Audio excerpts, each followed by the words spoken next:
రైతు బంధు నువ్వు ఇస్తే ఇప్పటి వరకు రైతు బంధు ఎంతమంది రైతుల అకౌంట్లో పడ్డదో తెలుసా? 4 ఎకరాల లోపున్న రైతులకు మాత్రమే ఇప్పటి వరకు రైతు బంధు అందింది. 4 ఎకరాల పైన ఉన్న ఏ ఒక్క రైతుకు రైతు బంధు అందలేదు. 4 ఎకరాల లోపున్న రైతులే తెలంగాణ రాష్ట్రంలో సుమారు 91% మంది ఉన్నారనే విషయం నీకు తెలుసా?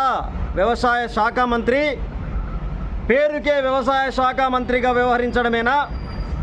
లెక్కలు తెలవవు, సమాజాన్ని గురించి పట్టింపు ఉండదు. ఏది ఎక్కడ పోతేంది, అధికారం ఉంది అనుభవిద్దాము.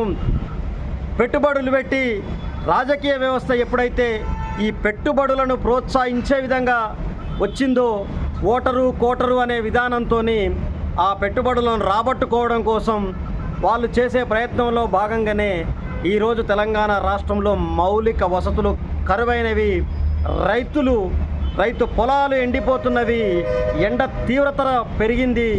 ఎంత ఎండ తీవ్రత పెరిగిందంటే తెలంగాణ రాష్ట్రంలో మధ్యాహ్నం టైంలో బయటికి వెళ్తే ముసలోళ్ళు ఏదైనా అనారోగ్యం ఉన్నోళ్ళు ఖచ్చితంగా చనిపోతారు అనే అంత భయంకరంగా ఎండలున్నాయి. దీనికి కారణం తెలంగాణ రాష్ట్రంలో చెట్ల నరికివేత, అటవీ సంరక్షణ లేదు, అటవీ మంత్రికి అటవీ మీద అవగాహన లేదు, వ్యవసాయ మంత్రికి వ్యవసాయ రంగం పైన పూర్తి అవగాహన లేదు. ఇలా అందరూ కలిసి రాష్ట్రాన్ని ఏదైతే మీరు పరిపాలిస్తున్న విధానాన్ని చూస్తుంటే ఖచ్చితంగా చెప్పగలుగుతా, రాష్ట్రము మరింత అప్పుల పాలు కావడమే కాదు, మరింత అడుగంటి పోతుంది అని గుర్తుంచుకోవచ్చు. కాంగ్రెస్ ప్రభుత్వం వచ్చిన తర్వాత భూముల రేట్లు పడిపోతాయా? ఆదాయ రెవెన్యూ, రాష్ట్రానికి రావాల్సిన రెవెన్యూ తగ్గిపోయింది. 1000 కోట్ల అప్పులు తెస్తున్నారు.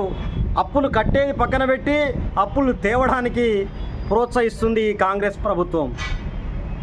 మొదటగా తెలంగాణ ప్రజలకు మేలు చేయడానికి మనం ఏం చేయాలి అని ఆలోచించండి. రైతుల రుణమాఫీ చేస్తానని చెప్పడం కాదు, వీలైతే రైతులకు రుణమాఫీ చేయండి, రైతులకు మేలు చేయండి.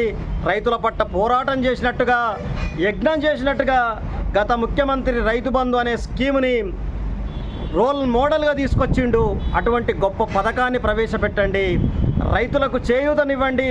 రాష్ట్ర ఆదాయానికి ఆటోమేటిక్గా పెరుగుతుంది. పరిశ్రమలను, రైతాంగాన్ని అన్నింటినీ సమన్వయంగా ఒక్క తాడిపైన అభివృద్ధి చేస్తే తప్ప తెలంగాణ రాష్ట్ర అభివృద్ధి సాధ్యం కాదు. తెలంగాణ రాష్ట్రంలో జీడిపి ఎప్పుడైతే పెరుగుతుందో అప్పుడే రాష్ట్ర భవిష్యత్ బాగుంటుందనే విషయం గుర్తుంచుకోవాలి కాంగ్రెస్ ప్రభుత్వం.